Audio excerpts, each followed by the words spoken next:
Hello, welcome, नमस्कार, स्वागत है। मैं हूं अभिषेक और आप देख रहे हैं अभिषेक एकेडमी का ये ऑनलाइन यूट्यूब चैनल। दोस्तों, आज की वीडियो में हम बात करेंगे, जो आप लोग देख रहे हैं कि आज की वीडियो हमारी होने वाली है वह बाल विकास मनोविज्ञान अर्थात सीडीपी के टॉप 30 प्रश्न को आपके सामने मैं लेकर आया हूं। आज की वीडियो काफी महत्वपूर्ण होगी, पूरी वीडियो को देखिएगा, क्योंकि आज की वीडियो में कंटेंट के साथ साथ पेडागोजी के प्रश्नों को भी हम कवर करने वाले हैं। और आपको वीडियो की शुरुआत में ही बता दे रहे हैं कि अगर आप चाहे यूपी टेट का पेपर दे रहे हो, चाहे आप सी टेट का पेपर दे रहे हो, दोनों पेपर में अगर आपने सीडीपी में 25 प्लस नंबर को आपने सही किया है, तभी आपका अच्छा से अच्छा अंक स्कोर होगा। तो चलिए आज की वीडियो को बिना देर किए हुए स्टार्ट करेंगे। उससे पहले आपसे एक छोटा विनम्र निवेदन रहेगा कि वीडियो अच्छी लगे दोस्तों, तो वीडियो को जरूर से जरूर आप लोग लाइक करिएगा और चैनल पे नए हैं तो चैनल को सब्सक्राइब करके बेल आइकन को प्रेस कर लीजिएगा। चलिए स्टार्ट करते हैं। आज की वीडियो का सर्वप्रथम पहला प्रश्न हम देखेंगे। आज के वीडियो का सर्वप्रथम पहला प्रश्न क्या कह रहा है दोस्तों? कह रहा है कि शिक्षा मनोविज्ञान सहायक होता है। याद रखेंगे, जो शिक्षा मनोविज्ञान होता है वह किसमें सहायक होता है, किस चीज को जानने में सहायक होता है। और आपको बता दें, सीडीपी के कोई भी प्रश्न को पढ़ने से आप लोग उसके आंसर को मत डिनोट करिएगा, सबसे पहले प्रश्न के साथ साथ उसके ऑप्शन को जरूर पढ़िएगा। ऑप्शन देखिएगा क्या कह रहा है। अब देखिएगा, शिक्षा मनोविज्ञान सहायक होता है स्वयं को समझने में। बिल्कुल बात सही है। यहाँ पे देखेंगे स्वयं को समझने में, बात तो सही है दोस्तों। अगर बात ये सही है तो मैं इसी ऑप्शन नंबर ए को सही मान के आगे बढ़ जाऊं? नहीं, ऐसा गलती कभी नहीं करेंगे। ये शिक्षा मनोविज्ञान सहायक होता है स्वयं को समझने में, बात सही है दोस्तों। सेकंड नंबर ऑप्शन देखिएगा, बालकों को समझने में। बिल्कुल, कोई भी शिक्षक होता है अगर वो किसी कक्षा में पढ़ा रहा हो तो वह शिक्षा मनोविज्ञान के माध्यम से ही बालकों की आवश्यकताओं की चीजों को या आवश्यकताओं की पूर्ति करता है। बालक कहाँ सीखने में क्या कर रहा है, कौन बालक कौन क्षेत्र से आया है, किस चीज की उससे प्रॉब्लम है, लैंग्वेज में प्रॉब्लम है, बैठने में प्रॉब्लम है, किस चीज की उसको परेशानी है, सब शिक्षा मनोविज्ञान के माध्यम से एक सफल टीचर जान पाता है। चलिए आगे देखते हैं शिक्षण विधियों के चयन में। बिल्कुल सही बात है दोस्तों, जो शिक्षण विधियां होती है ना, वह अलग अलग की विधियां होती है। जैसे कोई ऐसा बालक होता है जो कोई शिक्षण विधि में पढ़ना अच्छा समझता है, कोई होता है कि वह जो आप पढ़ा रहे हो उसको ना समझ पाए, कोई जो है वह समझता हो।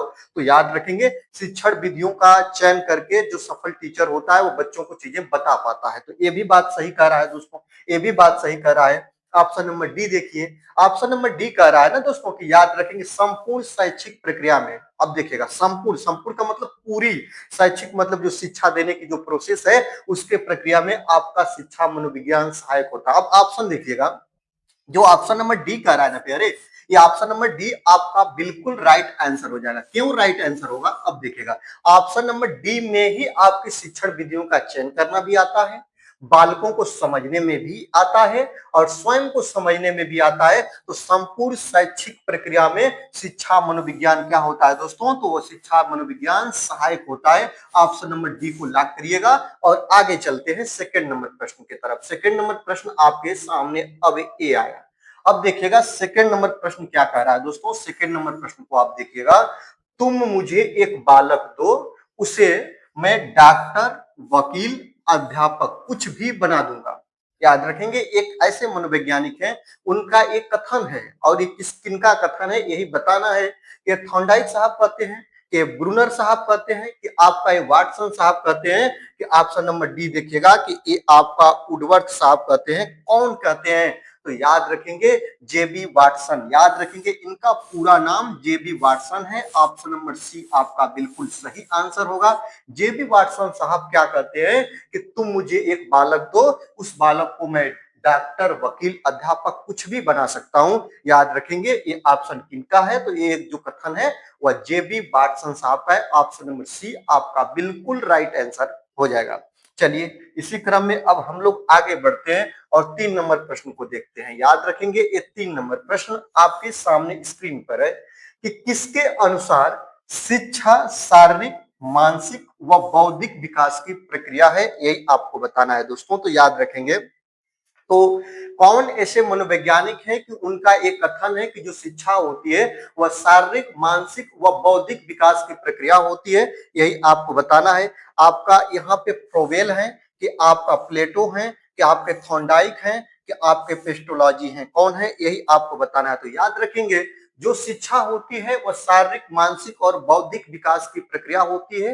ये कथन किनका है? तो प्लेटो साहब का। याद रखेंगे, प्लेटो साहब ने ही कहा था कि जो शिक्षा होती है वह शारीरिक, मानसिक और बौद्धिक विकास की प्रक्रिया होती है। ऑप्शन नंबर बी आपका बिल्कुल राइट आंसर हो जाएगा, इसको आप लॉक कर लीजिएगा। और चलिए आगे चलते हैं। अब हम आज की वीडियो का 4 नंबर प्रश्न देखते हैं। याद रखेंगे 4 नंबर प्रश्न।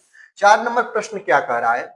4 नंबर प्रश्न को आप ध्यान से पढ़िएगा। प्रश्न ये है ना दोस्तों कि एक आदर्श अध्यापक, याद रखेंगे, एक आदर्श अध्यापक में पाए जाने वाला गुण है। याद रखेंगे, आदर्श का मतलब यहाँ पे सबसे बेस्ट, गुण, अच्छा। याद रखेंगे, सब चीज का ज्ञाता हो उसको आदर्श टीचर कहेंगे, चाहे वह नैतिकता हो, चाहे सारी हर चीज का उसके अंदर जानकारी हो, उसी को आप लोग एक आदर्श टीचर बोलेंगे। व्यवहार गुण संपन्न हो, सर्व संपन्न गुण हो। याद रखेंगे, तो एक आदर्श अध्यापक में पाए जाने वाला गुण, कैसा गुण उसके अंदर होना चाहिए? लोकतांत्रिक दृष्टिकोण उसके अंदर होना चाहिए, मतलब कि सबको समान भाव दे। याद रखेंगे, आगे देखते हैं, विषय वस्तु पर अधिकार प्राप्त हो, ऐसा होना चाहिए। कि बाल मनोविज्ञान का ज्ञान उसके अंदर हो, ऐसा होना चाहिए। कि उपरोक्त सभी, ऐसा होना चाहिए। अब देखिएगा, आपको बता दे रहे हैं, इस बात को याद रखेंगे। कहते हैं ना कि तुक्का मारे, कौन प्रश्न का, जो मुझे प्रश्न का आंसर नहीं आ रहा है तो मैं क्या करूं। अब देखिए, यही प्रश्न मान लीजिए आपके एग्जाम में आ जाए तो आप ऐसे प्रश्नों को कैसे सॉल्व करेंगे? याद रखेंगे, सीडीपी के आपके बहुत ऐसे प्रश्न होते हैं ना दोस्तों। याद रखेंगे, 80% ऐसे प्रश्न होते हैं। जैसा आप लोग वहां पे पढ़ते हैं कि कैसे हम प्रश्नों को पहचाने, तो बोला जाता है कि जो लंबा प्रश्न हो, पेडागोजी के जो ऑप्शन लंबा हो वो सही होने की संभावना उसकी होती है। और ऐसा जो होता है कि जो सबको कहे उपयुक्त सभी, मैंने बहुत जगह सीडीपी के प्रश्नों को देखा है, लगभग 80% जो केसेज होती है ना दोस्तों, वहां पे उपयुक्त सभी वाला ऑप्शन सही होता है। लेकिन मैं ऐसा बता नहीं रहा हूं, आपको ये बातें बता रहा हूं जब आप चीजों को, बिल्कुल आपको चीजें ना आती हो तब के लिए ध्यान रखिएगा।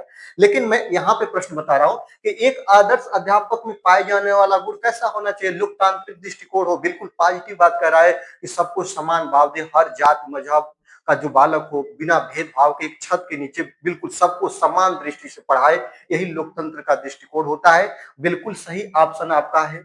आगे देखते हैं, विषय वस्तु पर अधिकार हो, मतलब वो मैथ का, गणित का टीचर है तो गणित का जानकार हो, हिंदी का टीचर है तो हिंदी का जानकार हो, मतलब जिस भी विषय को एनीवन, कोई सब्जेक्ट पढ़ा रहा हो उसके सब्जेक्ट के बारे में उसको अच्छी नॉलेज हो, अच्छी पकड़ हो, ये बिल्कुल तो विषय वस्तु पर अधिकार, ये भी आपका सही हो जाएगा।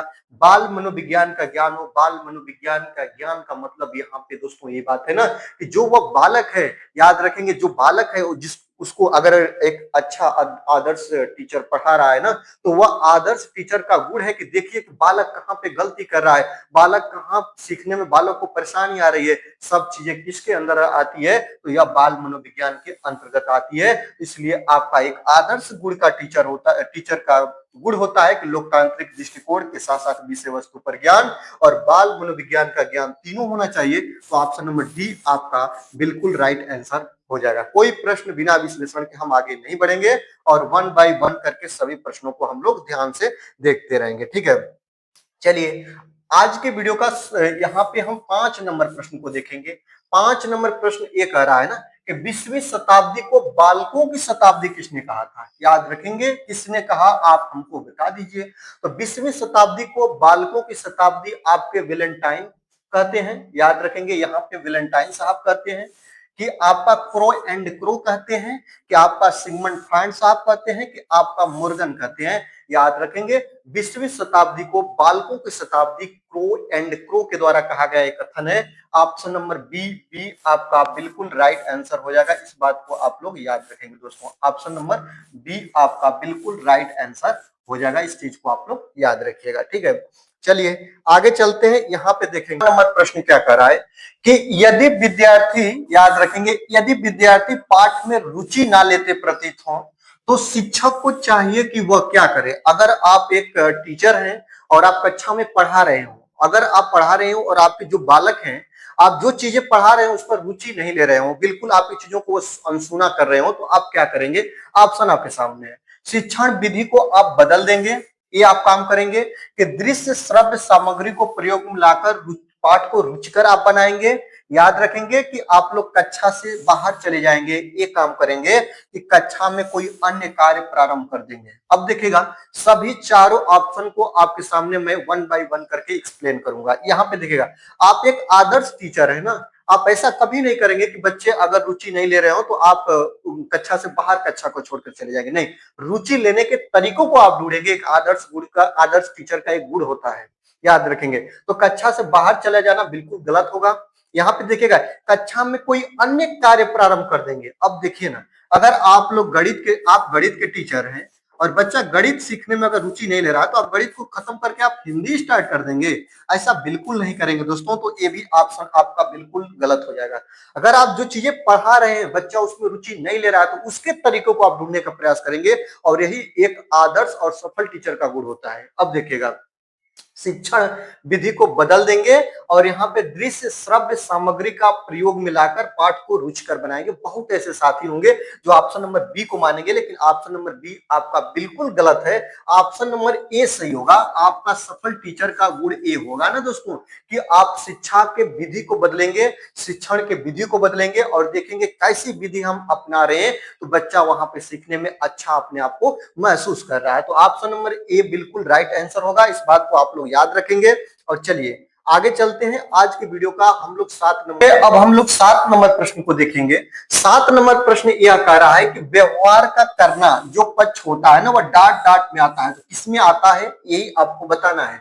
तो जो बच्चे व्यवहार के माध्यम से सीखते हैं या व्यवहार का जो करना होता है वह सीखने के गतिक क्षेत्र के अंतर्गत आता है, कि आपका सीखने के भावनात्मक क्षेत्र के अंतर्गत आता है, कि आपका सीखने के मनोवैज्ञानिक क्षेत्र के अंतर्गत आता है, कि आपका सीखने के संज्ञानात्मक क्षेत्र के अंतर्गत आता है। आपको बता दें, याद रखेंगे, एक मनोवैज्ञानिक है जिनका नाम है दोस्तों ब्लूम, याद रखेंगे।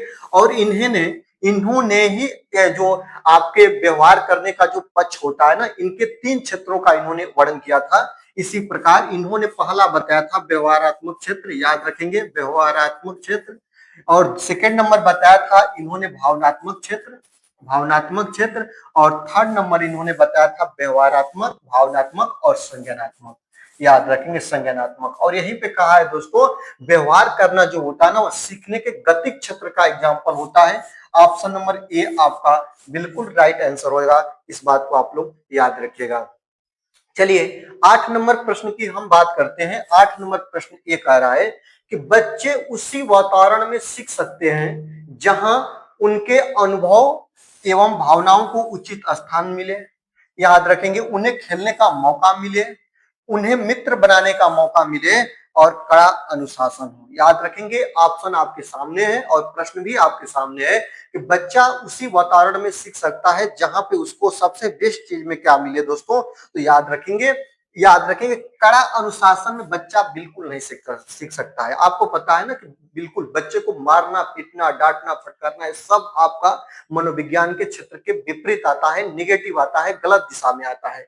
याद रखेंगे, उन्हें मित्र बनाने का मौका मिले उस वातावरण में बच्चा सीख सकता है, उन्हें खेलने का मौका मिले उस वातावरण में सीख सकता है। अगर आप सी को सही मानेंगे तो बी को भी सही मानना पड़ेगा। और याद रखेंगे, अगर उपयुक्त सभी होता तब हम लोग ऑप्शन नंबर डी को मानते, लेकिन यहाँ पे मित्र बनाने का मौका मिले तो बच्चे के सीखने के क्षेत्र में आता है। बात तो सही है, उन्हें खेलने का मौका मिले तभी भी बच्चा वहां पे अच्छा खेल में बच्चा अच्छा सीख पाता है, ये भी बात सही है। लेकिन उनके अनुभवों एवं भावनाओं को उचित स्थान जहां पे मिले, याद रखेंगे ऑप्शन नंबर ए आपका बिल्कुल राइट आंसर हो जाएगा। जब बच्चे के अनुभव और उसके भावनाओं को उचित स्थान जहां पे मिले वहां पे बच्चा बिल्कुल अच्छा तरीका से सीखेगा, बिल्कुल सक्रिय एक्टिव होकर सीखेगा। ऑप्शन नंबर ए आपका बिल्कुल सही आंसर होगा, बी और सी की अपेक्षा। तो ए को आप लॉक करिएगा और आगे बढ़ते हैं। यहाँ क्वेश्चन नंबर 9 क्या कह रहा है? क्वेश्चन नंबर 9 कह रहा है ना कि समाजीकरण वह प्रक्रिया है जिसे बच्चे वयस्क से सीखते हैं। याद रखेंगे, समाजीकरण वह प्रक्रिया है जिसमें बच्चे जो होते हैं वह वयस्क से सीखते हैं। बच्चे क्या होंगे? बच्चे जो होंगे आपके बाल्यावस्था में ही होंगे, किशोरावस्था में ही होंगे। और वयस्क किसे बोलते हैं? तो याद रखेंगे जिनकी उम्र 18 प्लस है ना, याद रखेंगे 18 प्लस वर्ष के जो हो गए ना, इनको वयस्क मनुष्य का हम लोग दर्जा देते हैं। तो याद रखेंगे जो बच्चे हैं वह अपने बड़ों से सीखते हैं और यही प्रोसेस जो होती है समाजीकरण कहलाती है। बिल्कुल बिल्कुल सही बात है।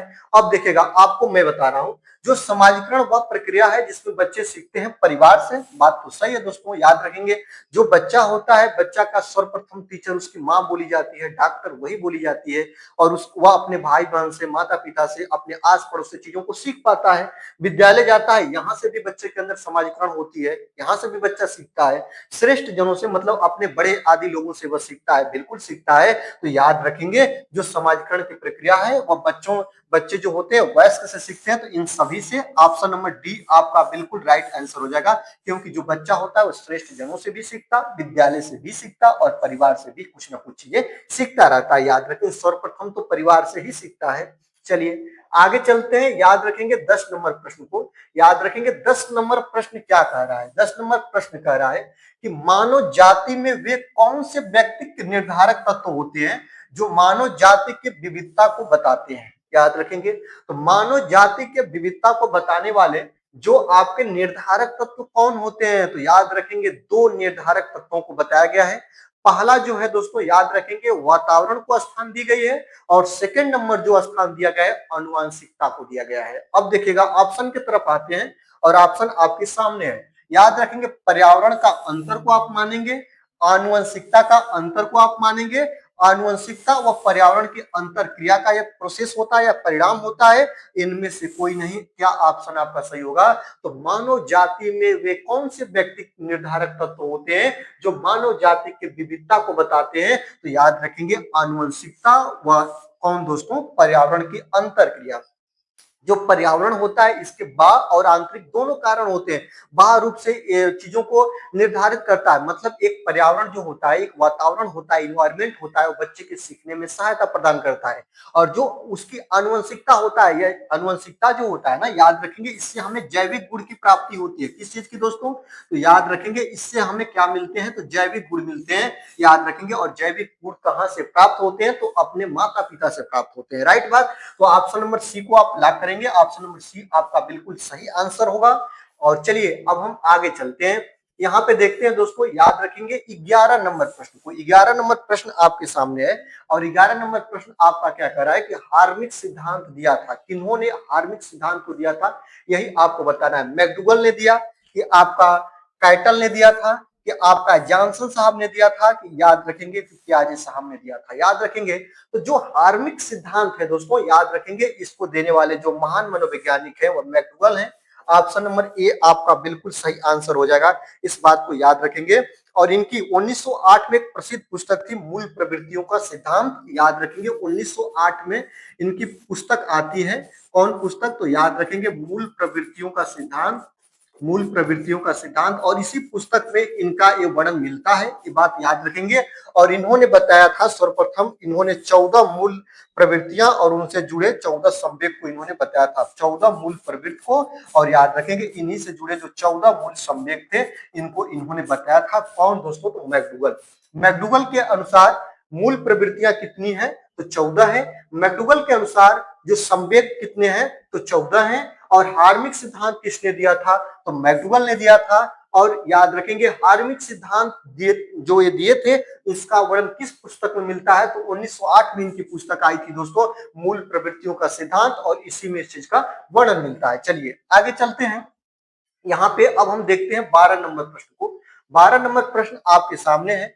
12 नंबर प्रश्न ये कह रहा है ना दोस्तों, प्रोजेक्ट विधि के प्रतिपादक कौन है, यही आपको बताना है दोस्तों। याद रखेंगे, जो प्रोजेक्ट विधि है ना, याद रखिएगा, प्रोजेक्ट विधि के प्रतिपादक कौन है? फ्रोबेल साहब हैं, कि आपका डेक्रोली है, कि आपका मॉन्टेसरी है, कि आपका किलपैट्रिक है? कौन है? तो जो प्रोजेक्ट विधि के जो प्रतिपादक हैं वो कौन है दोस्तों? तो याद रखेंगे, जो आपके किलपैट्रिक हैं, इनको प्रोजेक्ट विधि का जन्मदाता बोला जाता है या प्रतिपादक बोला जाता है। ऑप्शन नंबर डी आपका बिल्कुल सही आंसर हो जाएगा।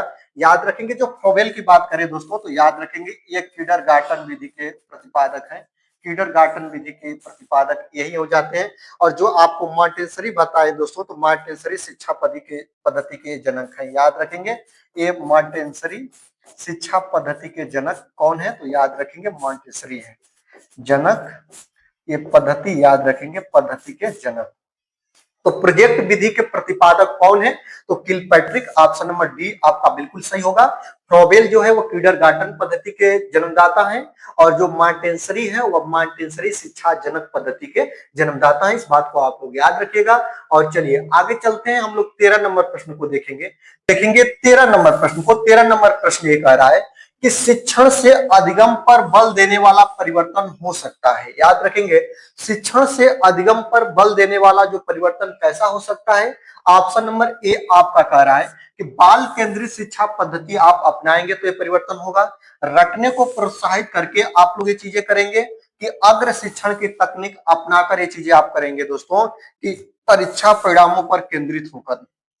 याद रखेंगे, कभी भी आप लोग बाल विकास के सीडीपी के प्रश्नों को सॉल्व करें तो आप लोग चीजों को ध्यान से पढ़ें और देखें कि कुछ ऐसे जो सी टेट या यूपी टेट के अकॉर्डिंग जो टैग वर्ड होते हैं इनको भी ध्यान रखें, जैसे कि रटना हो गया, मारना हो गया, पिटना हो गया, फटकारना हो गया, अलग बैठाना हो गया, ठीक ना, कठिन चीजों को कराना हो गया। ये सब चीजें जो होती है ना, ये चीजें आपके ऑप्शन के अकॉर्डिंग निगेटिव होती है। निगेटिव, पॉजिटिव क्या है? बच्चा को कभी गलत नहीं करना है, बच्चा को कभी छाटना नहीं है, मारना नहीं है, पीटना नहीं है, अलग नहीं बैठाना है, उसको जाति भेदभाव चीजों को नहीं कराना है। ये सब चीजें आप याद रखिएगा। तो शिक्षण से अधिगम पर बल देने वाला परिवर्तन कैसा हो सकता है? बाल केंद्रित शिक्षा पद्धति अपनाकर आप बच्चों को ये परिवर्तन कराएंगे। रटने को प्रोत्साहित करके, रटना को कभी प्रोत्साहित नहीं करना है, रटने को हतोत्साहित करना है, निगेटिव चीजें हैं दोस्तों। अग्र शिक्षण की तकनीक अपनाकर और परीक्षा परिणामों पर केंद्रित होकर। याद रखेंगे, परीक्षा परिणाम पर आप बिल्कुल केंद्रित नहीं होंगे, अग्र शिक्षा की तकनीकी अपनाकर आप ऐसा नहीं करेंगे। शिक्षण से अधिगम पर बल देने वाला जो परिवर्तन हो सकता है वह होता है दोस्तों बाल केंद्रित शिक्षा पद्धति अपनाकर। ये पद्धति क्या कहती है? ये पद्धति ये कहती है कि कक्षा 1 में पढ़ने वाला अगर बालक है तो कक्षा 1 के अनुसार ही उसका सिलेबस कराया जाए। ऐसा नहीं है कि कक्षा 1 में पढ़ने वाला बालक हो और उसको कक्षा 5 का सिलेबस दिया जाए, ऐसा नहीं है दोस्तों। बालक को ध्यान में रखकर सिलेबस तैयार कराया जाए और बालक को ध्यान में रखकर कोई शिक्षा प्रोवाइड कराया जाए। तो ऑप्शन नंबर ए आपका बिल्कुल राइट आंसर होगा। इस बात को आप लोग याद रखिएगा। चलिए अब हम आगे चलते हैं, 13 नंबर प्रश्न की बात करते हैं। 13 नंबर प्रश्न 14 नंबर प्रश्न क्या कह रहा है दोस्तों? याद रखेंगे, ध्यान को केंद्रित करने की आंतरिक दशा होती है, क्या होती है ये आपको बताना है दोस्तों। तो ध्यान को केंद्रित करने की जो आंतरिक दशा होती है ना, वह आपकी अवधि है। याद रखेंगे कि आपका नवीनता है, कि आपका रुचि है, कि आपका आकार है, क्या है यही आपको बताना है। इस बात को आप लोग याद रखेंगे। तो याद रखिएगा, मैं चीजों को बहुत आपको तरीके से बता रहा हूं कि ध्यान को केंद्रित करने की जो आंतरिक दशा होती है वह अवधि होती है, कि आपकी नवीनता होती है, कि आपका रुचि होता है, कि आकार होता है। बच्चे जब, याद रखेंगे, बच्चा दो प्रकार से जो चीजों को सीखने के लिए प्रोत्साहित होता है। एक होता है, देखिएगा, बच्चे के अंदर कोई भी चीजें सीखने के लिए दो कंडीशन अलाउ करते हैं, एक होती है आंतरिक और एक होती है बाह्य। और ये क्या होती है दोस्तों? अभिप्रेरणा होती है, जिसको हम लोग मोटिवेशन बोलते हैं। बच्चा दो तरीके से सीखता है, अगर किसी के दबाव में सीख रहा है तो बाह्य तरीके से सीखता है और ये बिल्कुल सही नहीं होता है। बच्चा को दबाव में आप चीजें नहीं सिखा सकते और ये सीडीपी भी कहता है, बाल विकास भी कहता है, ये मनोविज्ञान भी कहता है कि बच्चे को आप कभी भी बाध के नहीं चीजों को सिखा सकते। बच्चे को उसके आंतरिक चीजों के रुचि की तरफ आप आकर्षित कराइए। और सफल टीचर का गुण होता है ना कि बच्चों को ज्यादा से ज्यादा उसके आंतरिक चीजों में प्रोत्साहित कराए, कि आप बच्चा जब अंदर से सीखने के प्रति उत्साहित होता है ना तो चीजों को आसानी से सीखता है। तो याद रखेंगे, तो ध्यान को केंद्रित करने की जो आंतरिक दशा होती है वो रुचि होती है। रुचि के माध्यम से बालक जो होता है ना वो अच्छा से अच्छा चीजों को सीखने के लिए प्रोत्साहित होता है। ऑप्शन नंबर सी आपका बिल्कुल राइट आंसर होगा। इस बात को आप लोग याद रखेंगे, ठीक है। आगे देखते हैं, यहाँ पे देखते हैं दोस्तों, याद रखेंगे, सीखने के नियम दिए थे। सीखने के नियम किन्होंने दिया था यही आपको बताना है। पावलोव साहब ने दिया, स्किनर ने दिया, थॉर्नडाइक ने दिया था, कि आपका कोहलर साहब ने दिया था। आपको बता दे, सीखने के 3 नियम, तत्परता का नियम, अभ्यास का नियम और प्रभाव का नियम, ये 3 नियम है और तीनों बहुत पूछता है। याद रखेंगे, एक है दोस्तों, याद रखेंगे तत्परता का नियम, और याद रखेंगे पहला है, दूसर का है अभ्यास का नियम, याद रखेंगे अभ्यास का नियम, और तीसर का आप लोग याद रखेंगे तत्परता का नियम, अभ्यास का नियम, और तीसर का ध्यान रखिएगा प्रभाव का नियम। क्या है दोस्तों? तो प्रभाव का नियम। तो याद रखेंगे, सीखने के नियम 3 किन्होंने दिया था? तो याद रखेंगे थॉर्नडाइक साहब ने दिया था। ऑप्शन नंबर सी आपका बिल्कुल राइट आंसर होगा। तत्परता का नियम, अभ्यास का नियम और प्रभाव का नियम, ये सीखने के 3 नियम हैं। ऑप्शन नंबर सी आपका बिल्कुल राइट आंसर हो जाएगा, इस बात को आप लोग याद रखेंगे। ठीक है, चलिए आगे देखते हैं। यहाँ पे हम 16 नंबर प्रश्न की बात करते हैं। 16 नंबर प्रश्न क्या कह रहा है कि निम्न में से कौन सा अंतःदृष्टि द्वारा सीखने की व्याख्या करता है। तो अंतःदृष्टि द्वारा सीखने की जो आपकी व्याख्या करने का कौन सा ऑप्शन सही होगा। मनोविश्लेषणवाद करता है कि आपका व्यवहारवाद करता है कि संबंधवाद करता है कि आपका गेस्टाल्टवाद करता है। याद रखेंगे, जब आप ऑप्शन को बिल्कुल ध्यान तरीके से सीखेंगे तो देखेंगे कि जो आपके गेस्टाल्टवाद के जितने मनोवैज्ञानिक हैं, चाहे आपका कोहलर हो चाहे आपका वर्दीमर हो, इनके अनुसार जो होता है ना, याद रखेंगे, चाहे आपका कोहलर हो चाहे आपका वर्दीमर हो, इनके अनुसार जो बच्चा होता है ना, जब उसको समस्या दिखती है तो वह तुरंत उस समस्या का सॉल्यूशन ढूंढता है। और याद रखेंगे एक गेस्टाल्टवाद का ये सिद्धांत कहता है। ऑप्शन नंबर डी आपका बिल्कुल सही आंसर होगा। अंतर्दृष्टि द्वारा सीखने की व्याख्या करता है गेस्टाल्टवाद। और गेस्टाल्टवाद के जो प्रमुख आपके मनोवैज्ञानिक है, चाहे कोहलर चाहे वर्दीमर, दोनों लोग कहते हैं कि जब बच्चे को समस्या दिखती है तो तुरंत उसका सॉल्यूशन ढूंढना स्टार्ट कर देता है। ठीक है, चलिए अब हम देखते हैं यहाँ पे 17 नंबर प्रश्न को। और 17 नंबर प्रश्न आपके सामने है, सीखना है। याद रखेंगे जो 17 नंबर प्रश्न क्या कह रहा है। 17 नंबर प्रश्न कह रहा है कि सीखना है। व्यवहार में परिवर्तन को आप सीखना बोलेंगे दोस्तों, कि अनुभव तथा अभ्यास का परिणाम होता है सीखना, कि आपका व्यवहार में अपेक्षाकृत अस्थायी परिवर्तन होता है, कि उपयुक्त सभी। सीखना आप किसको बोलेंगे।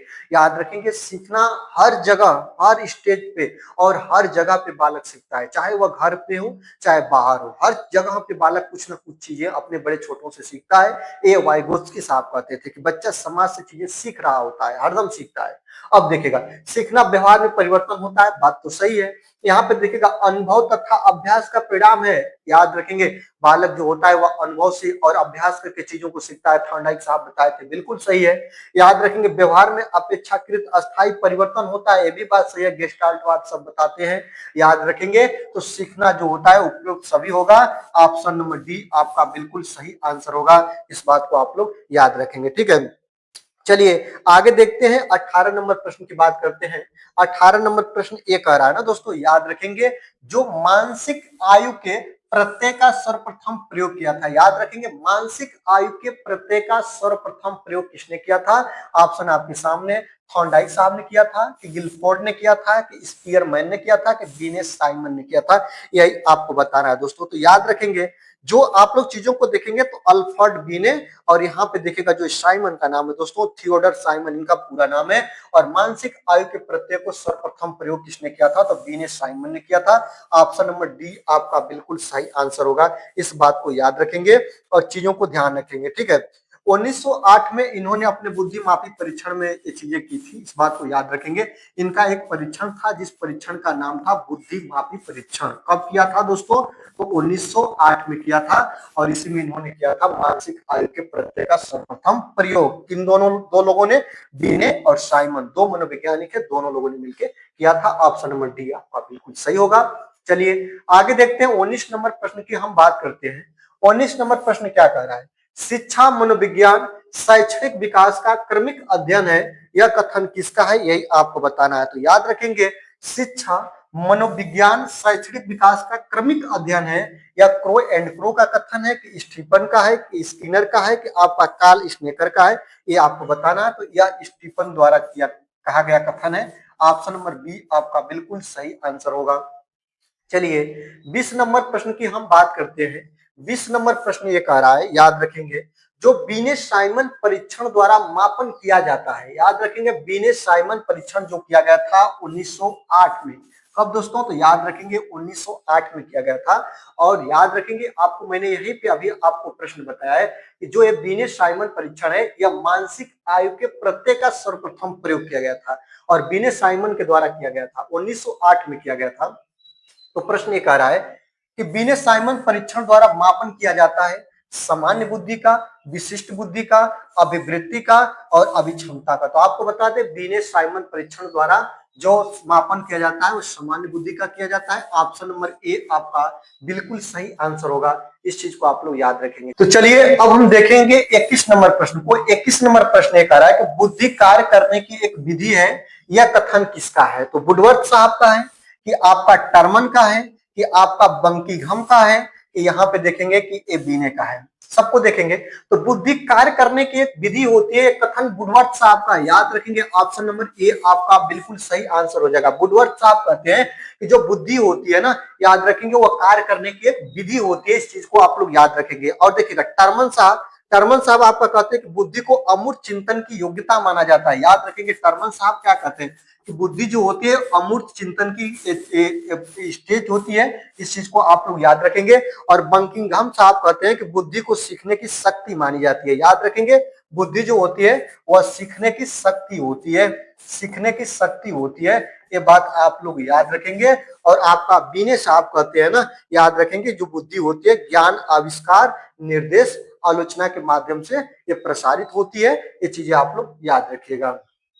चलिए आगे चलते हैं। यहाँ पे अब हम बात करेंगे 22 नंबर प्रश्न की। 22 नंबर प्रश्न क्या कह रहा है कि प्रबलन का सिद्धांत के प्रतिपादक कौन है। याद रखेंगे, तो याद रखेंगे जो प्रबलन का सिद्धांत है यह किनके द्वारा दिया गया, स्किनर के द्वारा, पावलाव के द्वारा, CL हल के द्वारा, या आपका वर्दिमर के द्वारा। तो याद रखेंगे जो प्रबलन का सिद्धांत है दोस्तों वह CL हल के द्वारा दिया गया है। ऑप्शन नंबर सी आपका बिल्कुल सही आंसर होगा।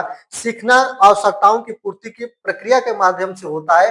ये आपके CL हल के द्वारा बताया गया कि जो बच्चा सीखता है ना, जब उसको आवश्यकताओं की पूर्ति के लिए सीखता है, ये CL हल साहब कहते हैं कि बच्चा जो भी चीजें सीखता है ना वो अपनी आवश्यकताओं की पूर्ति के लिए सीखता है। और याद रखेंगे प्रबलन का सिद्धांत यही कहता है। आगे देखते हैं। यहाँ पे अब हम 23 नंबर की बात करेंगे।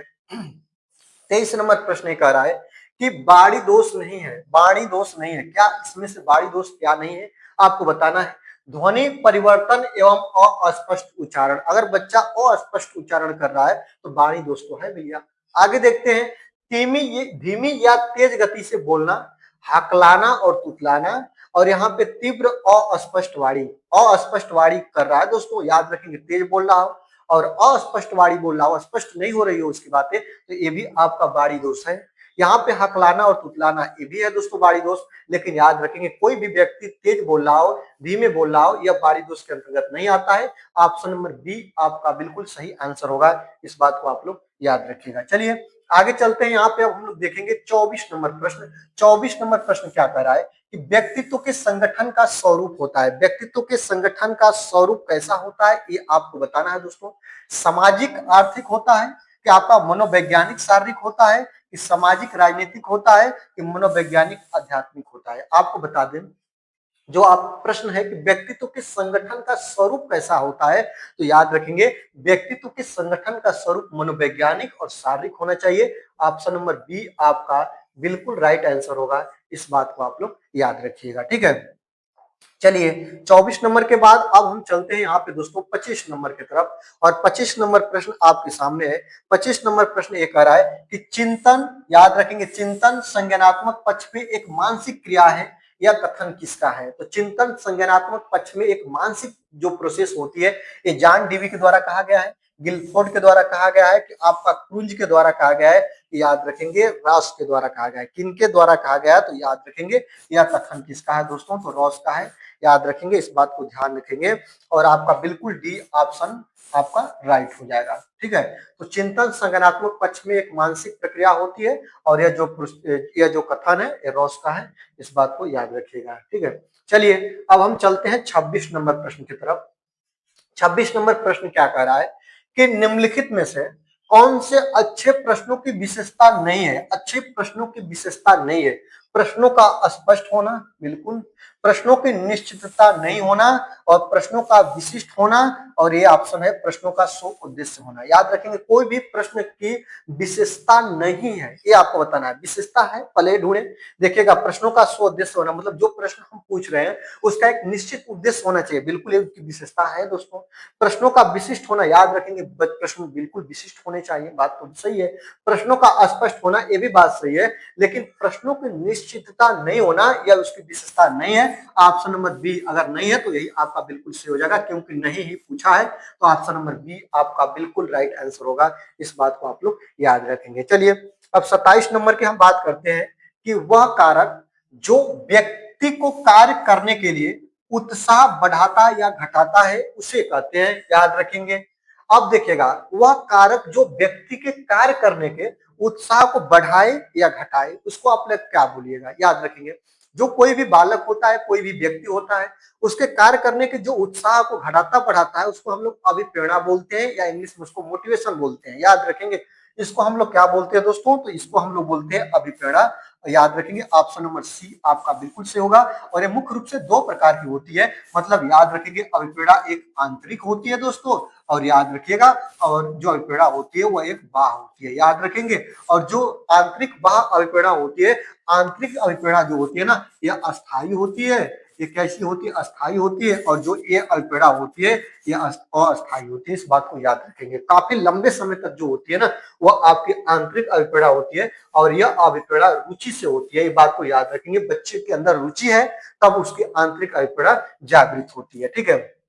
चलिए अब हम देखते हैं, यहाँ पे देखेंगे 28 नंबर प्रश्न को, और काफी यूपी टेट में चर्चाओं में रहा है, और एक कोर्ट का प्रश्न है, कोर्ट तक ये प्रश्न गया था। जब ये प्रश्न बना था तो एक कोर्ट तक गया था। क्या प्रश्न है कि बालक की जिज्ञासा को किया जाना चाहिए। याद रखेंगे, जो बालक की जिज्ञासा है, आप एक सफल टीचर होने के नाते आप बालक की जिज्ञासा को क्या करिएगा, आप उसकी जिज्ञासा को दमन करिएगा, कि शांत करिएगा, कि उत्तेजित करिएगा, कि आप लोग सक्रिय करिएगा।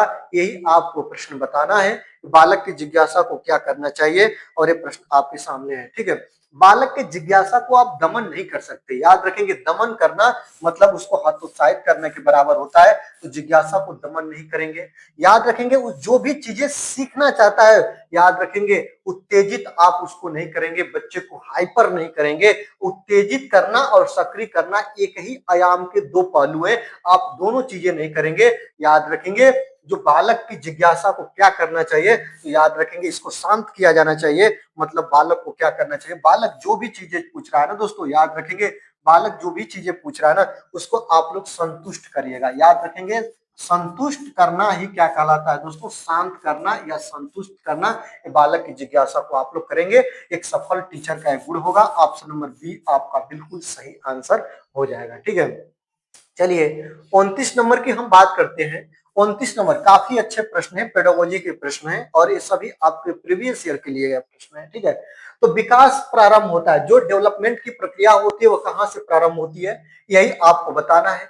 तो जो विकास आप लोग सुने हैं कि विकास जो होता है ना, बच्चे का विकास माँ के पेट में, याद रखेंगे, बच्चे का विकास जब बच्चा माँ के पेट में पलना स्टार्ट हो जाए ना, वहीं से बच्चे का विकास होता है। याद रखेंगे, तो बच्चे का विकास शैशवावस्था से प्रारंभ होगा, कि बाल्यावस्था से प्रारंभ होगा, कि आपका किशोरावस्था से प्रारंभ होगा, कि यहाँ पे दिया है कि गर्भावस्था से प्रारंभ होगा। आपको बता दें कि जो बच्चे का विकास होता है वो भ्रूण अवस्था से होता है, मतलब बच्चा माँ के पेट में जब पलना स्टार्ट होता है तब से बच्चे का विकास होता है। कौन सा विकास, शारीरिक विकास। और कब तक होता है, जब बच्चा मौत को न प्राप्त कर ले, मतलब उसका जब डेथ न हो जाए तब तक बच्चे का विकास होता रहता है। तो इसी को आप लोग बोलते हैं कि बच्चे का जो विकास होता है दोस्तों, वह गर्भ से लेकर, याद रखेंगे क्या से, गर्भ से लेकर कहां तक दोस्तों, कब्र तक होता है। ये बात आप लोग याद रखेंगे, कहां तक होता है दोस्तों, तो कब्र तक होता है बच्चे का विकास, गर्भ से लेकर कब्र तक। तो अब देखिएगा, विकास प्रारंभ होता है शैशवावस्था से, बाल्यावस्था से, और कि आपका किशोरावस्था से, कि गर्भावस्था से। ऑप्शन नंबर डी को लॉक करिएगा, बच्चे का विकास गर्भावस्था से देखने को मिलता है। ऑप्शन नंबर डी आपका बिल्कुल सही आंसर होगा। और चलिए यहाँ पे अब हम लोग देखते हैं 30 नंबर प्रश्न को। और 30 नंबर प्रश्न देखने से पहले आपसे मेरा एक छोटा विनम्र निवेदन है दोस्तों, ऐसे ही आप लोग चाह रहे हैं कि आपको चीजें बिल्कुल समझ में आए, तो आप लोग चैनल को सब्सक्राइब कर लीजिएगा। याद रखेंगे, चैनल को आपको क्या करना होगा, सब्सक्राइब करना होगा। वीडियो अभी तक अच्छी आपको लगी हुई होगी, तो लगी हुए तो वीडियो को लाइक करिएगा, और बेल आइकन को प्रेस करिएगा, और अपने दोस्तों को वीडियो शेयर कर दीजिएगा। और प्रश्न को देखते हैं। विकास केवल एक ओर ना होकर चारों ओर से होता है। यह सिद्धांत वर्तुलाकार का सिद्धांत है, कि समान प्रतिमान का है, कि क्रमबद्धता का है, कि आपका समान से विशिष्ट का सिद्धांत है। आपको यही बताना है दोस्तों। तो याद रखेंगे, जो प्रश्न है ना, विकास केवल एक ओर से नहीं होता है, मतलब विकास लाइनर नहीं होता है, विकास चारों तरफ से होता है, वर्तुलाकार होता है, चौर आयामी होता है, जिसको आप लोग बोलते हैं चरु आयामी होता है, तो याद रखेंगे जो विकास होता है वह वर्तालुकार होता है। या ऑप्शन नंबर ए, या इसको बहुआयामी भी हम लोग बोलते हैं, बहुआयामी या चौआयामी इसको बोलते हैं। ऑप्शन नंबर ए आपका बिल्कुल सही आंसर हो जाएगा। विकास केवल एक ओर से ना होकर चारों तरफ से होता है। यह सिद्धांत वर्तुलकार का सिद्धांत है, या इसको बहुआयामी भी हम लोग बोलते हैं। ठीक है, तो 30 प्रश्नों की श्रृंखला हुई खत्म। आज की वीडियो में बस इतना ही। Thank for watching. दीजिए आज की वीडियो से विदा। देखते रहिए अभिषेक एकेडमी।